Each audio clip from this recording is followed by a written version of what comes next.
Hello दोस्तों, अस्ता steno channel में आप सभी का स्वागत है। सबसे पहले मैं आप सभी को बहुत बहुत धन्यवाद कहना चाहता हूं। कल राजस्थान हाईकोर्ट स्टेनोग्राफर का रिजल्ट आ चुका है और उसमें मेरा सिलेक्शन हो गया है। तो काफ़ी मित्रों की शुभकामनाएं और बधाई के मैसेज आए, तो आप सभी को बहुत बहुत धन्यवाद।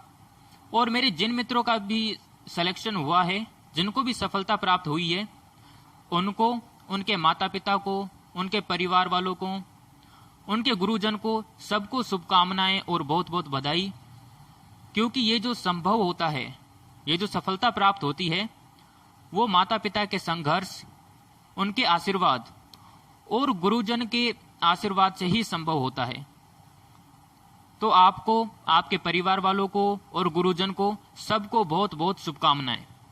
मेरे जिन मित्रों का सिलेक्शन नहीं हुआ है, उनको निराश होने की जरूरत नहीं है। वो आगे मेहनत करते रहें, क्योंकि मेहनत का फल जरूर मिलता है। तो आप मेहनत करना छोड़े नहीं। अभी एक और एग्जाम बाकी है। RSSB की तैयारी आप अच्छे से करें, और उसकी तैयारी कैसे करें, इसके ऊपर एक वीडियो जल्द ही बनाई जाएगी। तो आप हमसे जुड़े रहिए। आज के इस वीडियो में मैं आपको बताऊंगा कि मैंने किस प्रकार से तैयारी की, कितने साल से मैं तैयारी कर रहा हूं, कितना समय मैंने स्टेनो को दिया है, और मेरा फर्स्ट अटेम्प्ट में ही सिलेक्शन कैसे हो गया। तो आप वीडियो के अंत तक जरूर बने रहिए हमारे साथ। तो चलिए शुरू करते हैं आज का वीडियो। तो दोस्तों, मैं आपको बता दूं कि 12th क्लास होते ही मैंने शॉर्ट हैंड पकड़ ली थी। जून 2018 में मैंने शॉर्ट हैंड स्टार्ट की। मैं बाड़मेर राजस्थान से हूं। तो बाड़मेर में जो है वो स्टेनो का इतना ज्यादा प्रचलन नहीं है। स्टेनो के बारे में लोग ज्यादा जानते भी नहीं है। तो उस समय जून 2018 में मैंने जब ये स्टार्ट की, तब हमारे ट्यूशन में बहुत ही कम जने ही आते थे। और उस समय 2018 में मैंने पता किया बाड़मेर में कौन ट्यूशन कराता है, और मैं वहां गया। वहां पर जो है गुरुजी ने 15 दिन तक तो हमको केवल वर्णमाला करवाई। वर्णमाला करते वक्त आउटलाइन पर बहुत ज्यादा फोकस करवाया गया। आउटलाइन में थोड़ी सी भी मिस्टेक होती थी तो हम आगे नहीं बढ़ते थे। उसी का अभ्यास वापस 1-2 दिन करते रहते थे। तो इस प्रकार से 15 से 16 दिन जो है वो हम केवल वर्णमाला ही सीखते रहे। उसके बाद 15 दिन हमने स्वर को पकड़ा। सर ने सिखाया कि स्वर का उपयोग किस हिसाब से करना है। तो इस प्रकार से जो 1 महीना जो है वो हमारा वर्णमाला और स्वर सीखने में ही चला गया। उसके बाद जो है हमने नियम सीखना स्टार्ट किया। और जो इसका प्रॉपर जो तरीका होता है, जो कोर्स जो है वो वास्तव में 6 या 7 महीने का ही होता है। जो कोचिंग होती है, जो ऑनलाइन कोचिंग आप करते हो या बड़े शहरों में जो कोचिंग करवाई जाती है, वो 3 महीने की गारंटी लेते हैं, 4 महीने की गारंटी लेते हैं, आपको करवा देंगे। लेकिन वो तरीका सही नहीं होता है। वो जल्दबाजी में आपको कोर्स करवा देते हैं। तो ये तरीका थोड़ा सा सही नहीं है। तो सर ने हमको 6 से 7 महीने केवल शॉर्ट हैंड के नियम, उनके रूल बताए, अच्छे से अभ्यास करवाया, बार बार उन्हीं का रिवीजन करवाया। तो 7 से 8 महीने में हमारे रूल पूरे हुए, नियम पूरे हुए। उसके बाद जब सर ने अनसीन डिक्टेशन लिखाया, तो पहली बार जब मैंने वो डिक्टेशन लिखा था, तो वो डिक्टेशन में लिख ही नहीं पाया। उस डिक्टेशन में करीब 400 से 450 वर्ड थे, और सर ने वो 80 WPM की स्पीड से बोला, और उसमें जो है वो मैं 150 या 200 शब्द ही लिख पाया। इसका एक रीजन ये है कि वो लीगल मैटर था और बहुत ही टफ था। और उस वक्त जो मेरी आदत थी, वो मेरी आदत थी कि भाई सर हमको कहते थे कि एक मैटर दे देते थे पहले, और कहते थे इसका आप 8-10 बार घर से अभ्यास करो, और अगले दिन सर फिर उसका टेस्ट लेते थे कि आप इसको पढ़ो, सुनाओ। सर बोलते थे, हम स्टेनो लिखते थे, फिर हम उसको पढ़ के सुनाते थे। तो ये हमारी आदत थी कि हम सीन डिक्टेशन को 8-10 बार करते थे, फिर बाद में उसको करते थे तो आसानी से हो जाता था। लेकिन जब पहली बार अनसीन डिक्टेशन सर ने हमको करवाया, तब उसमें मैं केवल 150 शब्द ही लिख पाया। और उसमें से भी पढ़ने में तो केवल 50 से 60 शब्द ही आए। तो फिर मेरे को बहुत दुख हुआ कि भाई हमने 8 महीने तैयारी की और कुछ सफलता मिली नहीं। 8 महीने की तैयारी के बाद कुछ लिख ही नहीं पाए। उसके बाद क्या हुआ कि हमारे सर का ट्रांसफर हो गया था बालोतरा, तो इस वजह से टाइमिंग की थोड़ी दिक्कत होने लगी। इस वजह से मेरे को वो ट्यूशन थोड़ी छोड़नी पड़ी। लेकिन बाद में मैंने बाड़मेर में वापस पता किया कि और कोई ट्यूशन है कि नहीं है, क्योंकि उस समय हमारे यहाँ पर ट्यूशन नहीं थे, शॉर्ट हैंड के ज़्यादा प्रचलन भी नहीं था। तो मैंने पता किया और दूसरा ट्यूशन मैंने ज्वाइन किया। लेकिन उस वक्त मेरे को पता नहीं था कि शॉर्ट हैंड की कोई दूसरी प्रणालियाँ भी होती है। वो जो मैंने पहले सीखा था वो मैंने सीखा था ऋषि प्रणाली में। और जब मैं 8 महीने बाद दूसरी ट्यूशन गया, फरवरी 2019 में मैंने दूसरी ट्यूशन ज्वाइन की, तब मुझे पता चला कि इसकी काफ़ी प्रणालियाँ होती है। और वो सर हमको पढ़ा रहे थे मानक प्रणाली में। तो सर ने कहा कि भाई मैं तो मानक प्रणाली में सिखाता हूँ और मैं था ऋषि प्रणाली का। तो फिर मेरे को थोड़ी समस्या आई कि अब मैं क्या करूँ। तो सर ने कहा कि मानक प्रणाली और ऋषि प्रणाली में थोड़ा ही अंतर होता है। ट वर्ग और त वर्ग ये जो होते हैं इनकी वर्णमाला थोड़ी सी अलग होती है, बाकी सब सेम होते हैं। और बात रही शब्द चिन्ह की, तो शब्द चिन्ह टोटल दोनों में डिफरेंट है, दोनों में अलग है। तो यहां पर मेरे को बहुत ज्यादा समस्या का सामना करना पड़ा। वर्णमाला में भी जब मैं लिखता था तो वो गलत हो जाते थे। तो जो 2 महीने हैं, 2 महीने मेरे पूरे चले गए वर्णमाला को वापस प्रैक्टिस करने में, शब्द चिन्ह को याद करने में। और नियम की बात करें तो नियम में ज्यादा कुछ अंतर नहीं था, नियम 1-2 ही अलग है, बाकी ज्यादातर 99% जो नियम है वो सेम ही थे।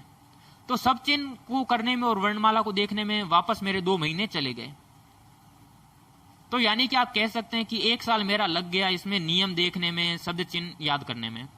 उसके बाद मैंने वापस स्पीड पकड़ी और 80 WPM का डिक्टेशन में लिखने लगा, फिर 100 WPM और 120 WPM। तो 120 WPM तक मैंने अपनी स्पीड की। अब बात आती है कि राजस्थान हाई को फिर 2019 में मैंने अपनी 120 तक स्पीड कर ली थी और 2020 में वैकेंसी आई थी राजस्थान हाई कोर्ट स्टेनोग्राफर की। तब मेरी स्पीड 120 हो चुकी थी। लेकिन तब मैं जब टाइप करता था तब मैं MS वर्ड पे या नोटपैड पे टाइप करता था और फिर उसको चेक करता था कि कितनी गलतियां उसमें हुई है। लेकिन दोस्तों आपको हैरानी होगी ये जानकर कि उस वक्त मेरे को सॉफ्टवेयर के बारे में पता नहीं था कि ऐसा कोई सॉफ्टवेयर भी होता है कि जिसमें आप टाइप करो और गलतियां अपने आप वो सॉफ्टवेयर बता दे। तो मेरा एक फ्रेंड था, उन्होंने मुझे इस बारे में जानकारी दी और उनकी जानकारी के अनुसार मैंने फिर ये सॉफ्टवेयर लिया। और सॉफ्टवेयर लेने के बाद मैंने जब पहला डिक्टेशन उसमें टाइप किया तो दोस्तों मैं हैरान रह गया। मेरी जो एक्यूरेसी है वो केवल 80% निकल के आई, यानी कि बहुत ज्यादा मेरी गलतियां उसमें होने लगी। और वो डिक्टेशन दोस्तों 80 WPM का ही था। तो मेरे को वापस झटका लगा कि मैंने तो अपनी स्पीड 120 की है और अब जो है मैंने 80 WPM का डिक्टेशन किया, लेकिन जो स्पीड है वो मेरी कम निकल के आई। स्पीड दोस्तों मैं आपको बता दूं इस हिसाब से निकाली जाती है। अगर आप 80 WPM का डिक्टेशन करते हैं और उसमें गलतियां ज्यादा हो जाती है तो उन गलतियों को हटा दिया जाता है और फिर जो शब्द आपके बचते हैं, जो आपने सही शब्द टाइप किए, उन हिसाब से आपकी स्पीड निकाली जाती है। तो वो स्पीड मेरी बहुत कम आई थी, गलतियां बहुत ही ज्यादा आई थी। 80% एक्यूरेसी उस वक्त मेरी आई थी। तो उस वक्त दोस्तों मेरे को पता चला कि अगर हम MS वर्ड में टाइप करते हैं तो हम जो गलतियां हैं वो हम मैन्युअली चेक नहीं करते हैं, वो गलतियां हम ऊपरी तौर पर चेक करते हैं कि बड़ी गलतियां क्या हुई। छोटी गलतियां हम चेक नहीं करते हैं, जैसे कि कोमा, विराम हो गया, चंद्र बिंदु हो गया या फिर कोई मात्रा गलती हो गई, तो ये हम चेक ही नहीं करते हैं। हम तो केवल बड़ी गलती चेक करते हैं कि कौन सी सब छूटे, ये गलती हम चेक कर लेते हैं और बाकी हम सोचते हैं कि हमारा तो भाई 100% सही है।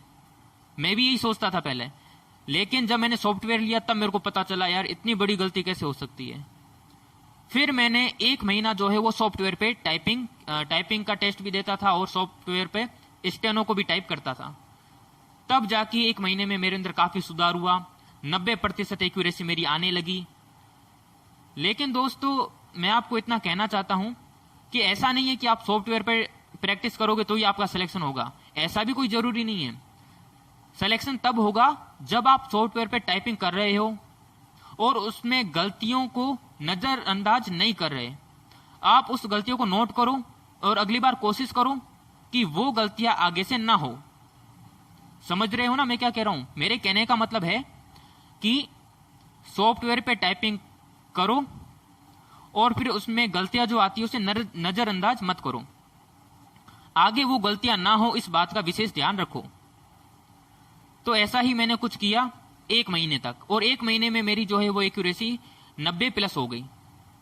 उसके बाद जो है मैंने पैकेज नहीं लिया, फिर मैं वापस MS वर्ड पे टाइपिंग करने लगा और फिर मैं मैन्युअली खुद ही चेक कर लेता था। मुझे इतना अंदाजा हो गया था कि भाई अब किस हिसाब से गलतियां काउंट होती है, तो फिर मैं अब MS वर्ड में टाइप करने लग गया। लेकिन जब एग्जाम डेट आई तो मुझे लगा कि अब वापस मुझे पैकेज लेना चाहिए। मैंने वापस सॉफ्टवेयर लिया और फिर वापस मैंने उसमें प्रैक्टिस करना स्टार्ट किया। तब दोस्तों वापस हैरानी की बात मुझे ये लगी कि उस वक्त मेरी एक्यूरेसी 95+ हो चुकी थी। इस बार वो गलती मेरे से नहीं हुई। इसका कारण ये है कि मुझे पता चल चुका था कि जब मैंने पहले टाइपिंग की थी तो मैं क्या गलती कर रहा था, और उसके बाद जब मैं वर्ड में टाइप करने लगा तो मैं बड़ी ध्यान से चेक करता था कि मैं क्या गलती कर रहा हूं। तो इस वजह से इस बार उसमें गिरावट नहीं हुई बल्कि बढ़ोतरी हो गई। 95+ जो है वो एक्यूरेसी मेरी आने लग गई। और वापस मैंने एग्जाम डेट जब आ चुकी थी, वापस मैंने 3 महीने का पैकेज लिया था और उस 3 महीने में मैंने सॉफ्टवेयर पे काफी मेहनत की। और दोस्तों मैं आपको बता दूं कि जब मैंने 2018 में कोचिंग ज्वाइन की थी तो मैं सुबह 6:30 बजे उठता था, 7 बजे 7:30 बजे जो है वो मैं प्रैक्टिस करना स्टार्ट करता था और शाम को 5 बजे तक मैं प्रैक्टिस करता रहता था, क्योंकि साइड में जो है वो मैं कुछ नहीं कर रहा था। 1 साल मैंने ड्रॉप कर दिया, 2018 में मैंने कुछ नहीं किया, इसलिए पूरे दिन मैं स्टेनो ही करता रहता था। लेकिन 2019 में जो है वो मैंने कोटा ओपन से क्या किया है, BA कर लिया, जो कि कोरोना के कारण प्रमोट भी कर दिया गया था। तो इस कारण ज्यादा मेरा फोकस जो है फुल फोकस स्टेनो पर ही रहा, ध्यान मेरा भटका नहीं कहीं पे। तो मेन बात ये थी। और जैसे ही एग्जाम डेट आई थी उस समय मैंने अपना टाइम शेड्यूल थोड़ा बदल दिया था। एग्जाम डेट आते ही मैंने अपना टाइम शेड्यूल रखा सुबह 5 बजे उठना और 5:30 बजे तक नहा धो के फ्री होके एकदम पढ़ाई स्टार्ट कर देना। 5:30 से शाम को 7 बजे तक कंटिन्यू प्रैक्टिस करना। और दोस्तों मैं आपको बता दूं कि मैंने इसमें ज्यादा जो जोर है वो रिवीजन पर दिया है। अधिकतर लोग क्या करते हैं, नई चीज सीखने पर ध्यान देते हैं कि ये चलो ये हो गया आगे नई चीज सीखते हैं, ये हो गया आगे नई चीज सीखते हैं। लेकिन जो है मैंने ज्यादा जोर रिवीजन पे दिया है। सुबह 5 से शाम को 7 बजे तक कंटिन्यू पढ़ना, बीच में खाना वाना खाना, बस यही है। बाकी दोपहर को मैं सोता नहीं था। दिन में जो है वो बैठे बैठे जो है वो गर्दन दर्द हो जाती थी, तो बस 10 मिनट जो है वो लेट जाता था, सोता नहीं था, 10 मिनट लेट जाता था ताकि गर्दन को थोड़ा आराम मिले। फिर बाद में पूरे दिन बस स्टेनो ही स्टेनो। रिवीजन को मैंने ज्यादा जोर दिया है। दिन में 5 घंटे, 4 से 5 घंटे केवल मेरा रिवीजन में जाता था। रिवीजन जो है वो मैं करता था शब्द चिन्हों का। सब चिन्हों का रिवीजन बहुत ही ज्यादा जरूरी है, क्योंकि लिखते वक्त हाथ जहां अटका यानी कि आप समझ जाओ वो आपकी कमजोरी है, उसका आपको रिवीजन करने की जरूरत है। तो रिवीजन मैंने सब चिन्हों का किया है काफी, और 5 घंटे में रिवीजन करता था। उनमें से 1 घंटा सब चिन्हों को रिवीजन में देता था और 4 घंटे जो है वो मैंने रिवीजन दिया है शब्दों को। जो डिक्टेशन होते थे उसमें जो कठिन वर्ड आते थे मैं उनको नोटबुक में नोट करता जाता था और उनका फिर मैं ऑडियो तैयार कर लेता था। उस ऑडियो को तैयार करने के बाद उसका मैं अभ्यास करता था और ऐसे करके मेरे पास काफी ऑडियो हो चुके हैं। 100 प्लस ऑडियो मेरे पास हो चुके हैं और प्रत्येक ऑडियो जो है वो 1.5 से 2 मिनट का है। प्रत्येक ऑडियो में कम से कम 60 से 70 शब्द होंगे और उनका मैं डेली रिवीजन करता था 5 घंटे। तो आप देख सकते हैं रिवीजन का जो है वो बहुत ही ज्यादा महत्वपूर्ण रोल इसमें रहता है। रोज आप नए नए डिक्टेशन करेंगे तो होगा क्या कि जो शब्द हैं, जो पुराने शब्द आप रिवीजन कर चुके हैं, जो पहले शब्द आप कर चुके हैं, उनका आपने रिवीजन तो किया नहीं, तो आगे जो है वो शब्द आपको वापस दिक्कत देंगे। इसलिए जो है जो आप शब्द पहले लिख चुके हैं उन शब्द का रिवीजन आप जरूर करें, क्योंकि रिवीजन का जो है इसमें बहुत ही बड़ा रोल रहता है।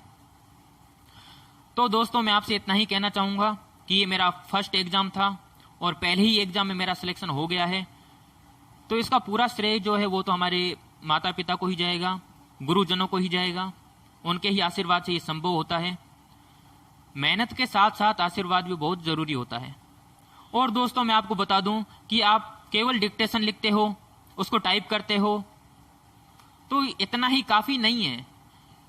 केवल 8 महीने की तैयारी में, केवल 1 साल की तैयारी में ये करना बहुत ही मुश्किल काम है। क्योंकि होता क्या है, अधिकतर विद्यार्थी सॉफ्टवेयर में टाइपिंग करते नहीं है, केवल MS वर्ड में टाइप कर दिया और टाइप करने के बाद क्या करते हैं, खुद ही अंदाजा लगा लेते हैं कि भाई मेरे इसमें 4 या 5 शब्द छूटे हैं, गलती तो मेरे से एक भी नहीं हुई है, तो मेरी 10 से कम ही गलती इसमें होगी, तो भाई मेरा सिलेक्शन तो पक्का है। लेकिन दोस्तों ऐसा नहीं होता है। जब 8 महीने मैंने भी तैयारी की थी, उसके बाद दूसरी कोचिंग ज्वाइन की, फिर मानक प्रणाली में की, फिर जब वैकेंसी आई तब मैंने सॉफ्टवेयर लिया, उसमें टाइप किया, तो मेरी एक्यूरेसी शुरुआत में 80% आई थी। मेरा मानना तो यह है, अगर तब मैं एग्जाम में होता तब मेरा सिलेक्शन श्योर था, होता ही नहीं, बिल्कुल नहीं होता।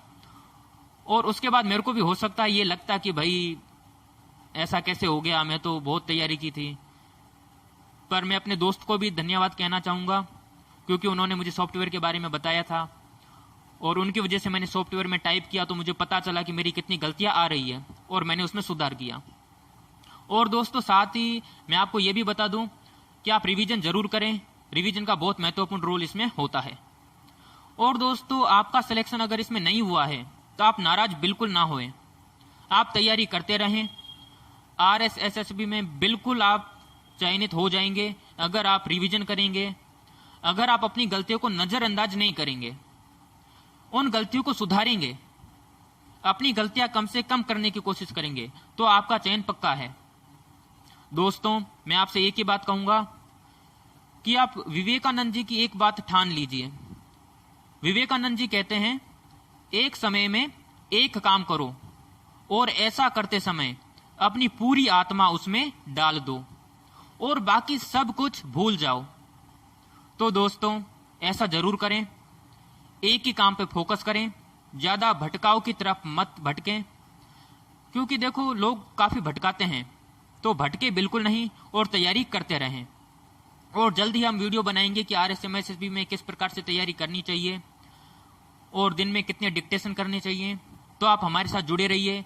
और साथ में दोस्तों मैं आपको बता दूं, अभी हम 120 WPM की डिक्टेशन डाल रहे हैं, जो कि 7 या 8 दिनों में वो सीरीज पूरी हो जाएगी, बुक कंप्लीट होने वाली है। उसके बाद जो है 7-8 दिनों के बाद जो है वो हम RSMSB की जो है वो स्पेशल सीरीज स्टार्ट करेंगे, जिसमें 2 डिक्टेशन देंगे 100 WPM की और 1 डिक्टेशन देंगे 110 WPM की, ताकि आपकी जो तैयारी है वो आसानी से हो सके और आप मेहनत करते रहें। आपका चयन जरूर होगा। धन्यवाद दोस्तों।